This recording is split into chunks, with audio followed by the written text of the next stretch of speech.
I hear the dog. He's outside, and I guess It's nobody okay. is. I don't mind. I I I really just don't I mind. just heard him. He is nobody else is at the office just yet, so he is. Yeah, yeah. Mine, she's next to me, so she's under the desk. Good morning, David. Good morning. How are you? Very good, thank you. Nice to see you again. Absolutely, my pleasure. When I first heard your story, how you went from frustrating restroom experience at a public event to building a national franchise, it honestly stopped me in my tracks. Well, it is still very much a fundamental thing that we do every day, and it is necessary. So why not do it with a little bit of class, right? Love it, love it. Yeah, I've got to say, David, reimagining restrooms doesn't sound glamorous until you hear the why behind it. That blend of empathy, practicality, and leadership in something our audience needs to hear. Let's unpack that. Certainly.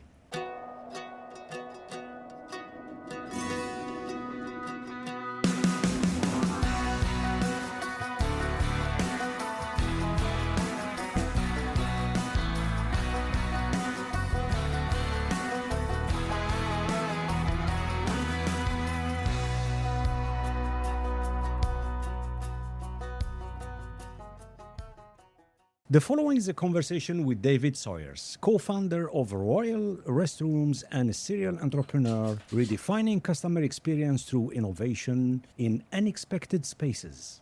This is Pre Zero Sports Talk podcast, and I'm your host, Sid Bansara. Today, we explore purpose driven innovation, leadership through service, and what it takes to create brands that people never forget. To support our show, please check the episode description. David, welcome to the show. It's a pleasure to have you here. Thank you so much, Sid. I appreciate it, and I'm excited about seeing what today has to offer. I'm looking forward for this conversation and looking forward for my audience reaction. This is a brand new topic. So, and as we said earlier, it's vital, it's necessary, and it's thing that we do constantly every day.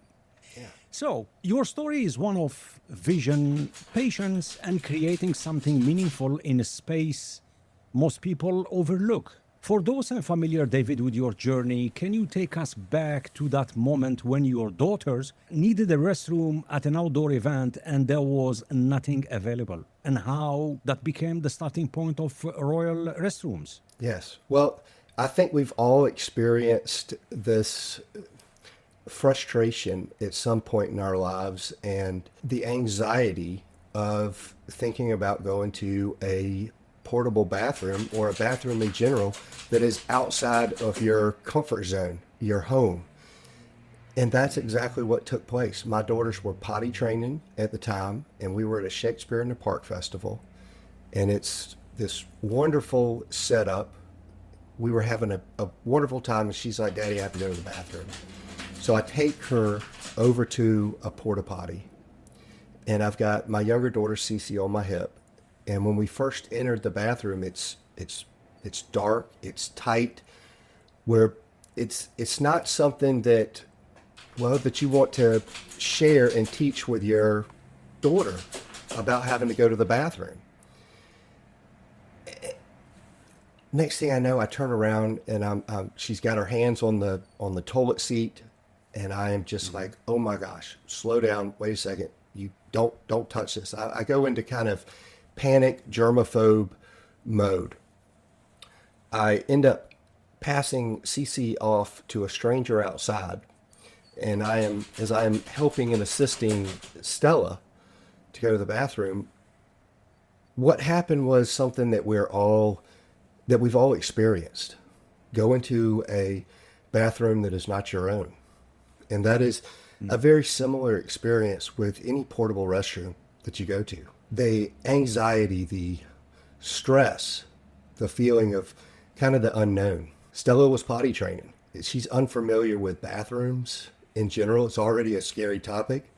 Taking her into a portable toilet just created more tension, more question. Like, what is this? This is not what I'm used to. It's more of a primitive type setting. We've got this Shakespeare in the Art Festival that it is beautiful. It's a fun event, and this is something that just kind of brought that feeling, that experience down. And while taking her to that portable toilet, it turned into a awful experience. She ended up peeing on my leg because I was holding her up in the air so that she wouldn't touch anything. Yeah. Leaving that, it just kind of ruined the whole night. And from that experience, something that you don't really take a whole lot of thought on because you don't want to think about it. And it's still a very hush hush topic that you just move on. But at that point, I looked at it and said, why? Why does it have to be like this?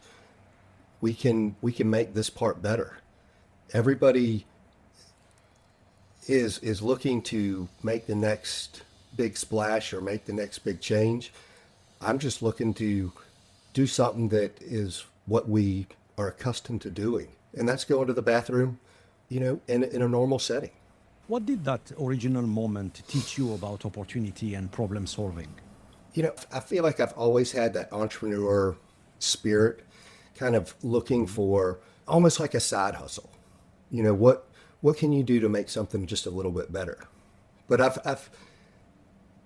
think I've taken things like that in my entire life. Like, how could I make this better to make it easier on my life? And that was really the solution that most people build upon in their events. They make things that are already there. They just make them a little better.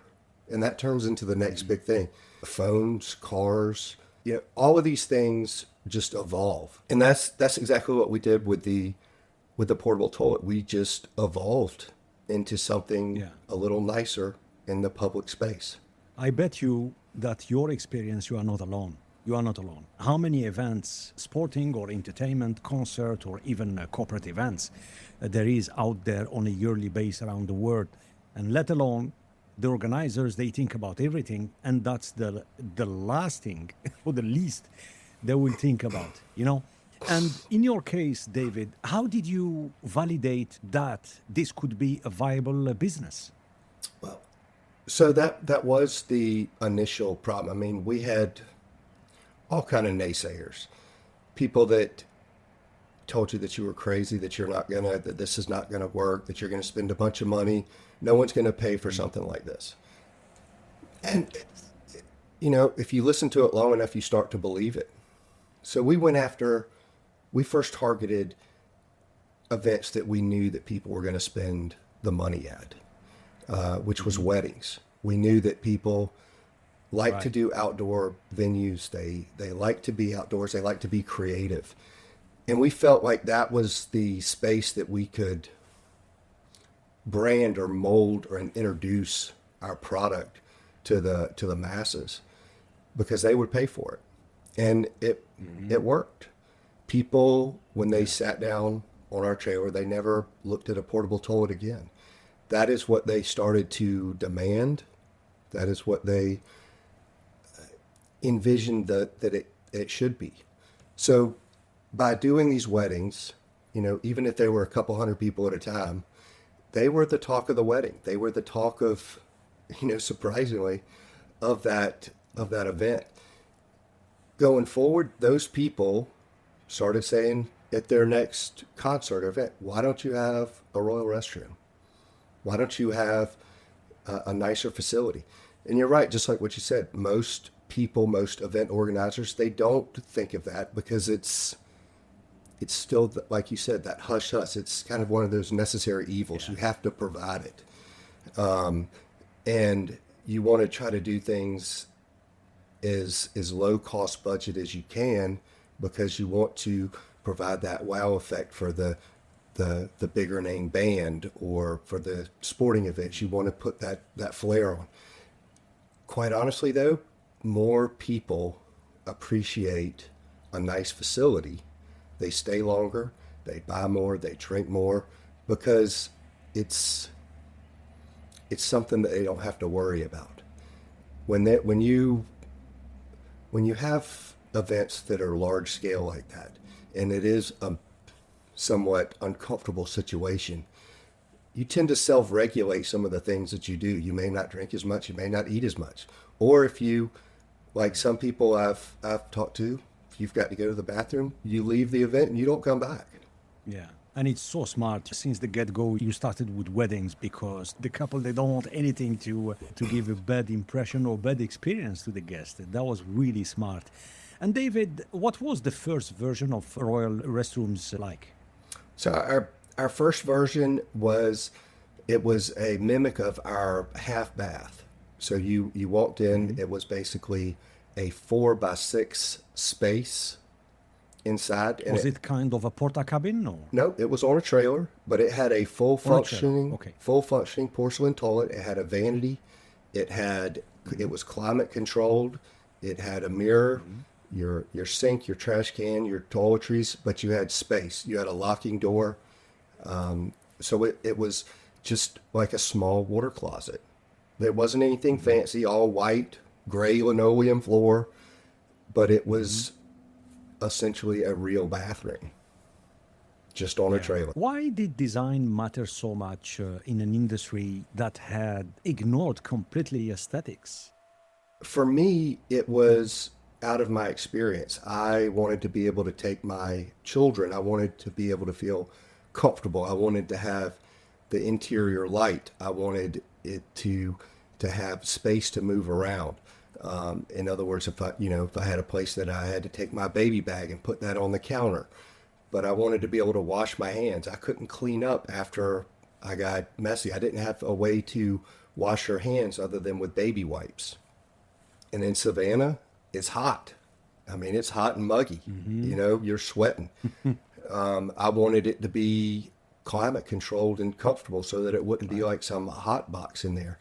But like I said, when you provide something that is essentially normal to your daily routines, even if it is outside, people respect it, people appreciate it, and they enjoy themselves just a little bit more, even if they don't notice that's what it was. You lessen that anxiety. Do you have any stories of clients or customers being surprised by their experience using your solution? Oh, yes. There are numerous times. For instance, I can say that I was in a grocery store in the checkout line, and the cashier said to me, she was like, "Do you work at Royal Restrooms?" And I had my logo on it. Immediately every time that sentence is, "Oh my gosh, I hope you didn't have a bad experience." And she kind of started tearing up a little bit, and she said, "We were at the festival last weekend, and my grandmother is in a wheelchair." And she said for the first time in 20 years, she was able to enjoy herself at this event because the bathroom facility that you provided was handicap accessible. It was ADA compliant. She was able to go to the bathroom by herself. She rolled her wheelchair in. She was able to shut the door. She was able to go to the bathroom easily for the first time, she said, in 20 years at an outdoor event. And she said it was the most absolute best thing that she's ever seen. She teared up, and she walks around and asks me if she can give me a hug, because that bathroom changed her outlook, and it we changed the perspective and we changed the viewpoint right there. But it's those attention to details and that all inclusivity that we're looking for. Wow, fantastic. Really fantastic. Small things that quite often we don't care about, that makes a hell of a difference. Yes. To someone. Yeah, absolutely. And for our audience, if you think this topic is not relevant at all or kind of weird, trust me, it's not. I've been organizing so many major events, and I can tell you it makes a hell of a difference. And what led you to the franchise model? So the franchise model, we originally had no intention of really expanding. I mean, we just started something because we thought that Savannah needed it. We thought that You know, we built it based on our personal needs. How it started and how it branched out was somebody went to a wedding. His name was Andy Christian. He was my first licensed franchise owner. He said, "There's nothing like this in Florida." He was just like, I was at this wedding. I was so kind of awestruck, like this is crazy. And he said, I stayed at the bathroom the entire night just listening and talking with random people about this product and your business. Wow. And he called me up. I met him the next day at a restaurant off of Interstate 95, and we talked for about 4 or 5 hours. And he said, I want to do exactly what you're doing, but I want to do it in Florida. And I gave him the information, you know, what we did. And he said, no, I want to do it exactly the way you're doing it. I want to use the name. I think that, that I can be big here, but this is also a way that we can share trailers. We can continue to share ideas. And so we licensed the name and the product. And as we grew, we realized that we needed to make sure to maintain a quality control sense and to make sure that there was a standard across the board, from the type of toilet paper we used to the cleanliness to the condition of the trailers. We had to make sure that we were setting the proper standards because this was a completely new market. It was a new product. But, you know, as you know, a bathroom is based on its cleanliness and its thoroughness and that routine. So we started building it out that way, and it took off like wildfire. We went from Florida to Washington State, back to Atlanta, Georgia. Then we went to Arizona. Then we went to California. Then we went to Texas. Then we went to Virginia, North Carolina, South Carolina, and it just started kind of a domino effect. People really made a big change fast when the product became available and the knowledge of a better way to go was available. How do you train and support new franchise owners? We have basically about a 3 or 4 day initial training method that we go through, but we have continuous ongoing training methods because at different times of the year, as you grow, your audience changes, your business model changes. You go from not just weddings, but you go to possible business remodels. You do larger scale events, not just small private festivals and weddings, but the business remodels, the military training, the different base camps for disaster relief. So all of those trainings are ongoing and continuous. The main thing that we do is from a digital brand presence. The mark Royal Restrooms is really the first to market. We kind of more or less coined the portable restroom trailer market. So our presence and overall volume is quite large in America. There are a lot of great companies out there that are a lot smaller, but we've been around for almost 22 years now, providing for thousands and thousands of weddings and events each year. What mistakes did you learn from the early years of growth? Mistakes are always rampant. A lot of people look at those mistakes as failures. It is a learning tool. You learn something, you try it, but the most important thing from those mistakes are you try not to make the same mistake twice, but most importantly, learn from that mistake and pivot. Don't try to force your idea if it's not working. Things can be fluid, and I think that a lot of times most people get it in their head that this is the only way to go when there are other options. It's over the mountain, through the mountain, around the mountain, under the mountain. It's not just straight through it. And, you know, maturity and wisdom and time comes with that, because so many times you try to force something through that square peg, with a round object. And over time you learn that there's other ways to do it, and be patient. Find that good support system. You're paying for your education, even if it is through mistakes. Yeah. Tell us how Pitch Perfect TVs and Savannah bar cards came to life. So we are always looking to be inventive in the marketplace. Royal Restrooms has been one of the leaders in the restroom industry market, but there are a lot of people that have now gotten into the restroom trailer market. Your tent rental companies, your caterers, your just general rental businesses, such as those who rent tractors and stuff, dumpsters.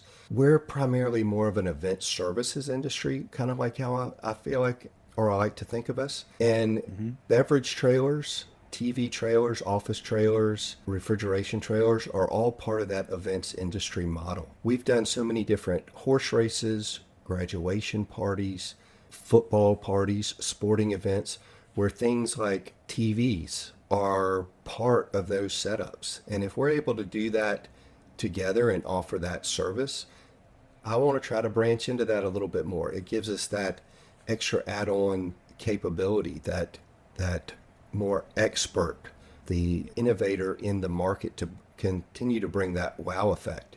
The beverage trailers is the same thing. We don't provide any of the liquor, but there's so many times where people are building a bar with a 10 by 10 tent, and they're lugging in coolers, and they're lugging in this bar, and they're standing out there. You bring something that is very aesthetically appealing. You already have refrigerators, you have a sink, you have ice chest, you have everything that kind of almost meets the health code, so that you don't have to jump through those hurdles and lug all these coolers out. But it gives that focal point of, people know what that is, they see it, and it brings that elevated experience to your event. And that's what Royal Restrooms is all about, not just the bathrooms. And that's still our primary focus, but we can do it in other parts. It doesn't change our footprint or our organization. We're still a trailer towing operation. Yeah. These ventures, it's like an extension to the same philosophy. Yeah, absolutely. Hopefully they will brand out and be as big on their own, or we'll hopefully assimilate them into Royal Restrooms. Yeah. What's one thing people underestimate about event logistics? Oh, I would say the overall time and budget. Putting everything together at the last minute. It's a big production when you are putting things together. All of this happens in a couple of days time period, that you're serving, thousands of people. That it's a huge undertaking. You have from permits to catering to medical to the restroom facilities to staging to ticket holding to vendors. It is a large undertaking, and I think a lot of people underestimate the amount of time and energy that goes into something that may last 4 to 8 hours. I mean, you've got days worth of planning and event logistics just to put something on that lasts for a few hours. People don't realize how much goes into that. We said earlier that the smallest detail define the overall experience, And on that, David, how do you help clients shift their mindset from cost to value? A lot of it goes down to, education, being able to properly explain what it is that we do and the value that we have. For instance, when we talk about a daily festival, just like a food fest or a fall festival here, people are just like, oh, I can't, I'd love to have the bathrooms, but I just can't afford that. But you have put so much effort into planning this. Yeah. For a 6 to 8 hour event, having nice, full functioning restrooms adds 37 to 40 minutes of time that the average guest will spend. because if they've got children, it's, they're a little more concerned about it. People stay longer when there's a nicer facility. Like I said, they eat a little more, they may drink a little bit more, but you're not giving them a reason to leave. God forbid, if the reason that they left your event was because they had to go to the bathroom somewhere else, that's a big no-no. That you've worked way too hard to do that. That when you really sit back and look at it, the overall expense for the premium restrooms that we offer is not as big of a deal. But it's still changing that mindset, because they're working off of old information. They're using a budget sheet that is, who knows when when it came up with. They say that restrooms are 1% of the budget, and that's that. But that's based off of porta potties. We're in a different time now. We're in a more environmentally and more sanitation conscious environment, I believe. What makes an industry prepared for innovation, even if it looks boring? Like quite often people, they look at what you do in kind of boring or unnecessary or something that is not needed. I think every industry is constantly evolving. It's just one where maybe the sanitation industry was just kind of stagnant. There had not been any true innovation in a number of years. Even today's time, we're looking at, people are still looking at restroom trailers as innovation. Well, we did it 22 years ago. I wrote an article the other day. It's a company out of the UK. It's called Pequel. It is the female portable urinals. And the purpose of it is it will increase the flow from a female usability standpoint about 30-40% from a time. But it's a female urinal. That takes some maybe getting used to. It's a little more, I think, acceptable over in the European markets, where efficiency and time are a little bit more warranted. People want to get back to the action, where in America it's still very much secluded. It's more of a private thing that we do. It's not as open. But I think that innovation is, from a customer standpoint, from a usability, from a functionability standpoint, the female urinal is wonderful. I think it is a great innovation. And I think that it serves a purpose, and it solves a problem. And the solution is you're moving women faster through the bathroom, because typically it takes them a little bit longer, because men will go up, stand at a urinal, they're in and out. It's that quick thing. So if you're able to figure out a way to do that for females, you're moving that line and that traffic so much faster. So right there's a newer innovation within our industry. Whether or not it will take hold, I don't know, but it does solve a problem, and it's just how accepted will it be. We've got to change our mindset overall for that to really truly work. I think it's been widely accepted in Europe, but we'll see how it does here in America. You are well anchored in the US. How about outside the United States? We've actually gotten a lot of interest outside through the years, but there are so many regulations. For one, our vehicles are larger than what is traditional in European countries. Our towing capacity, our tongue weights are a lot different from these trailers. Our trailers are built and set up as almost like a portable septic system, that we carry our waste in the tanks. It's set in the trailer. Most of your European markets, it is put into more of a vacuum system. It's a lighter trailer because they don't have the towing capacity. They're narrower because the roads are a little bit smaller, but you don't carry the waste in there. You vacuum it out. So it's a little more different setup and product to be used over in Europe, because they're not able to do exactly how we are able to do things here. And you know, even in the Caribbean islands and stuff like that, there's still some of that road usage, that overall weight usage that vehicles can tow. We are we would love to be over outside of our country and outside of our borders and share our expertise and share our knowledge. We've just got to find the right partner to do it, and we've got to make some adjustments and changes to fit those markets and make the changes, which I think can be done. Like I said, I've traveled somewhat extensively to learn about other products in other areas because I believe that there's not necessarily a wrong way, there's just a different way of doing things, and if you can put it all together, you can make something better. And what makes your product different than other products in Asia or Africa or Europe or Middle East, for example?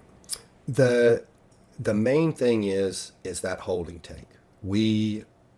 The black tank is up under the trailer, but it is on the trailer. In other words, you step up onto a platform.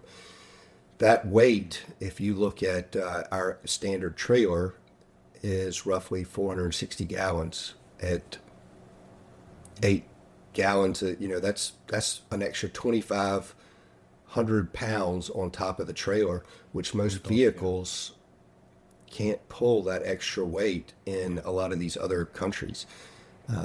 Africa, I would probably be worried more about the roads bouncing around and busting out tires. But you know, it's a pretty big trailer that you've got to tow. So I think by making things smaller and more environmentally efficient, with even though we use low flow water systems, it's still a little bit of a reach to be more widespread in some of the places like India, China, and Africa. So there's some cost in making it happen. What surprised you most in these international markets? Every market has its challenges. I would say one of the things that caught me off guard in like South Africa and Botswana and stuff when I was down there is I did not realize that the power went out for 12 to 14 hours out of the day. I think they solved a lot of that now, but I did not understand that they didn't have the basic power consistently all across the board. So there again, there's a lot of generator usage. There's a lot of solar battery power. And in America, where we have a lot of generators, we've got a lot of power. That is one of the logistical challenges that I would see is, you know, sustainability to keep the trailer operational. So you would need to make sure that it is more 100% battery operated or solar operated in order to be sustainable. And from a water standpoint, you would have to somehow recycle the water, which can be done. But you would, to keep that business sustainable like what we're used to in America, might be a stretch because it is not the norm from a mainstream or widely used. Let's shift gear and talk about family, purpose, and faith, if you don't mind. Sure. Yeah. How does your faith inform your leadership? I'm a Catholic, raised Catholic. My family's Catholic. Kids have all gone to Catholic school, but I look at faith as a higher power, but I try to focus more from a gratitude standpoint. My wife is very, joyful, it seems, at some of the most negative or bad situations. She always has this powerful outlook of, if somebody got in a wreck, oh, you know what, it's just a fender bender where I may be, this is going to inconvenience me. I've got to pay this. I've got to go deal with insurance. My car is devalued. She's like, but you know what? No one's in the hospital. We're here to live in. Right. It's just a car. It's just part of life. Right. She's got that. Yeah. And so the last few years, I've really tried to change my outlook to find whatever situation there is, that there is a purpose. And I believe that God doesn't put you in these situations to things that he doesn't think that you can't handle. And by being a little more positive and trying to see the outlook, that initial stress seems to go away a little bit. Life gets a little bit easier, even if it is exhausting to try to stay positive. I think what is it? Your brain is, I don't know, 1 or 2% of your total body weight, but it uses 25% of the energy. So it's anyways. I fully believe you put it out there. You ask for it. You make that mental picture, and the world will somehow start to align with your thoughts and your grace. Nice. Have there been moments where faith and business clashed or converged? Yeah, I think I may not be answering your question exactly right, but I think that we tend to look at faith when something is not going right in our situation more. I think we tend to maybe, but how can you do this to me? How I've done this, how can you do that? But when things are going great, you may not give enough credit to where credit is due. But certainly when things are bad, you tend to point a finger. You try to find some kind of other explanation as to why things are happening other than what may be sitting right in front of you. You want to blame somebody else for your mistakes. You want to blame something else for the way things are going. But when things are going good, sometimes you may take all the credit when it's not really deserving. What do you want your kids or future leaders to take away from your story? I think that, I want my kids to be, or to see me as a good person, that I try to do the right thing.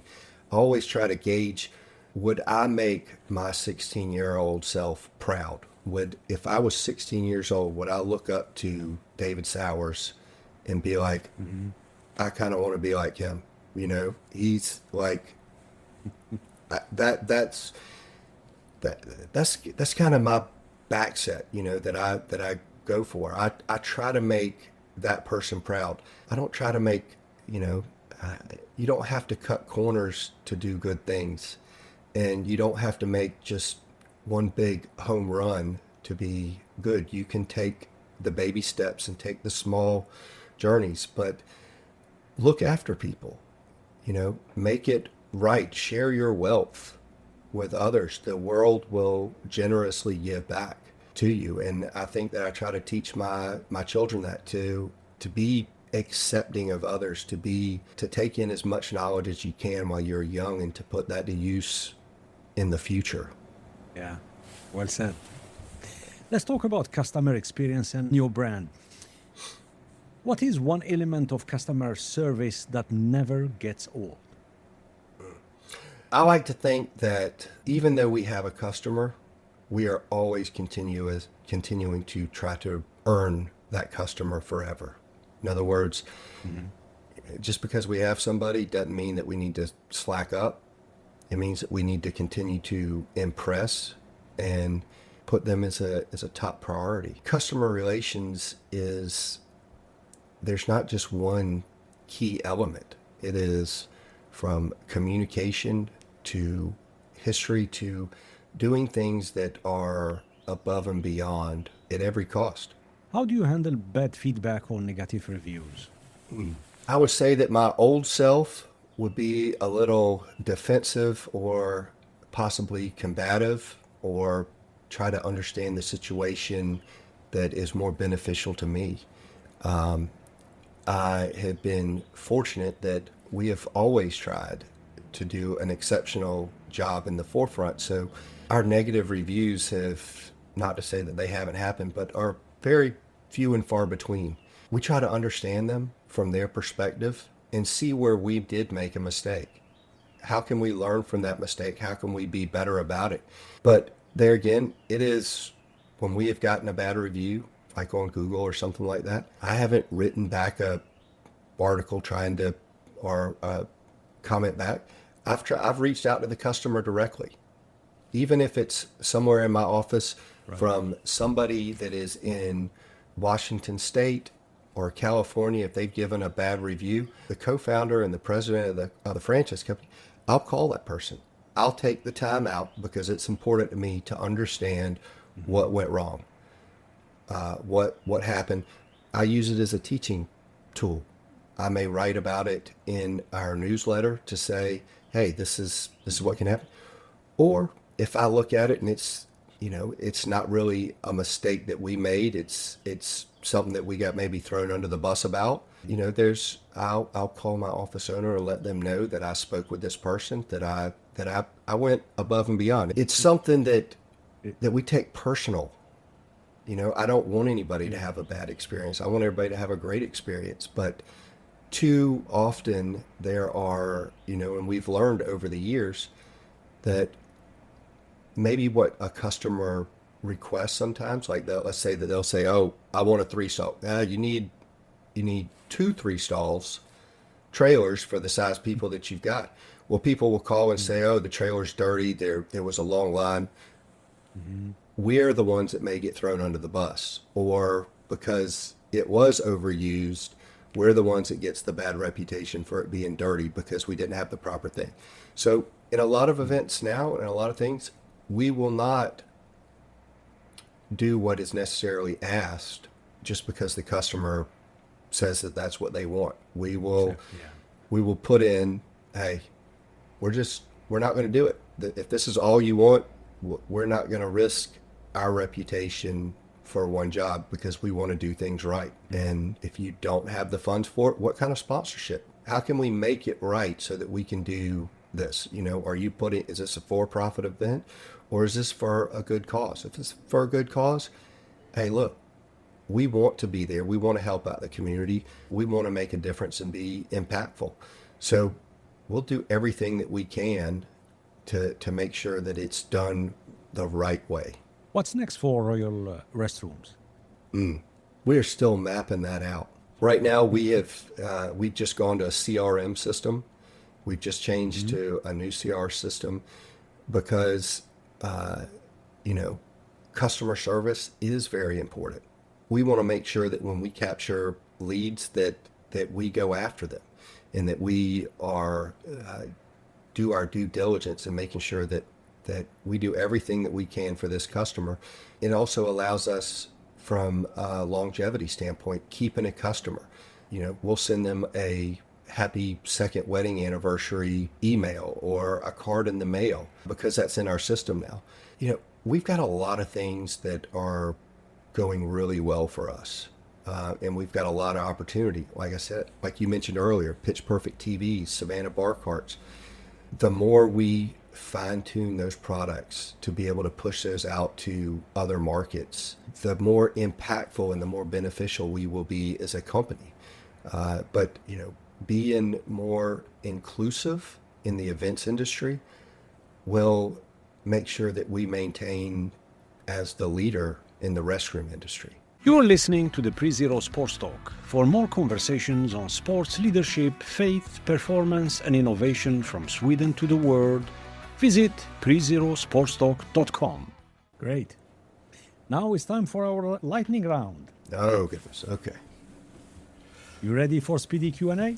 Well, we'll go. My brain is a little slow right now, but espressos haven't quite hit in. It will be fun. So, coffee, tea, or something else to start your day? Coffee. Coffee. Most charming place you've worked from? Oh, most charming place I've worked. Wow. I would probably have to say that will be Bermuda. Okay. Most unusual event your team has serviced?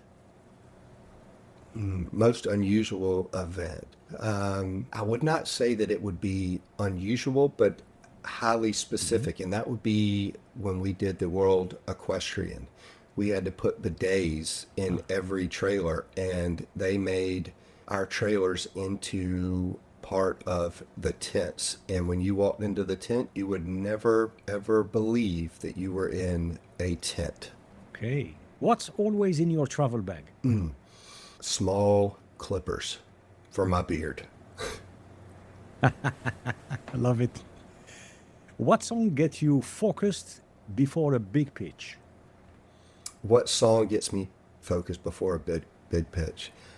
That goes back to my college years. I wouldn't necessarily say a big pitch, but it's a song by the Bee Gees, "Staying Alive."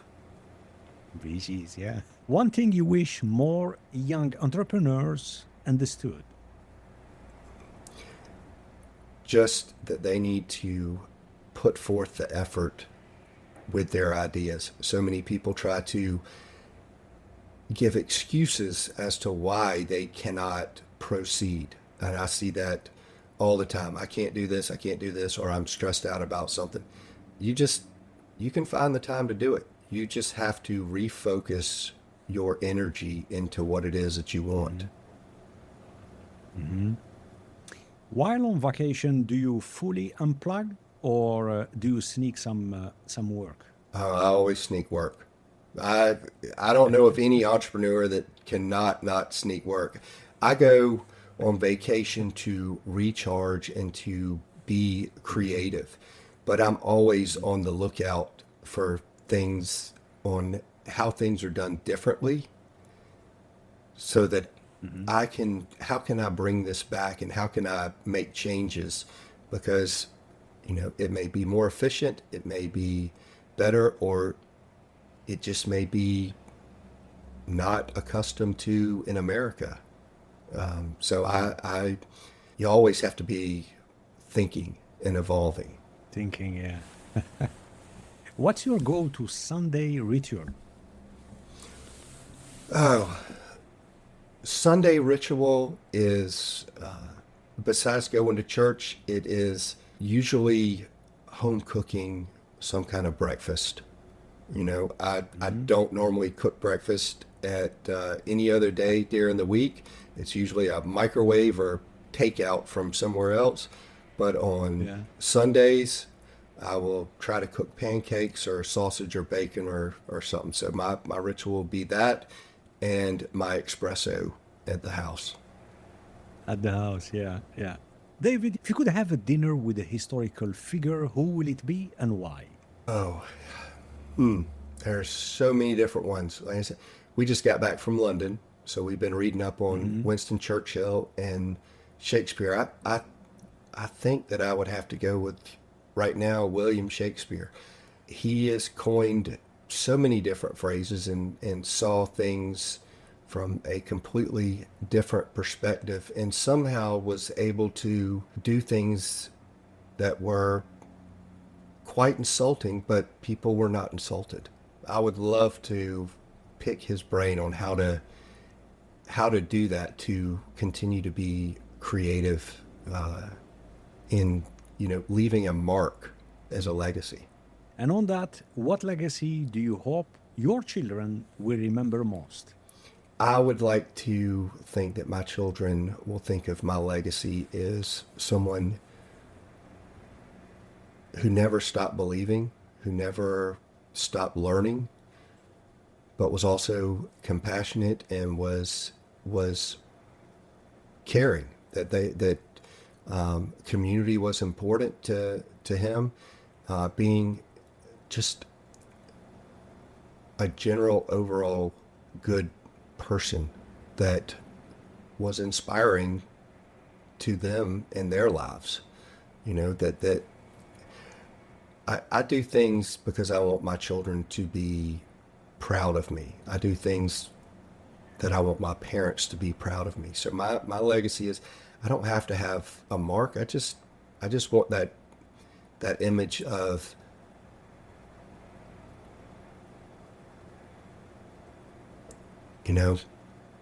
I am a memorable person to them in a way that is fulfilling and loving.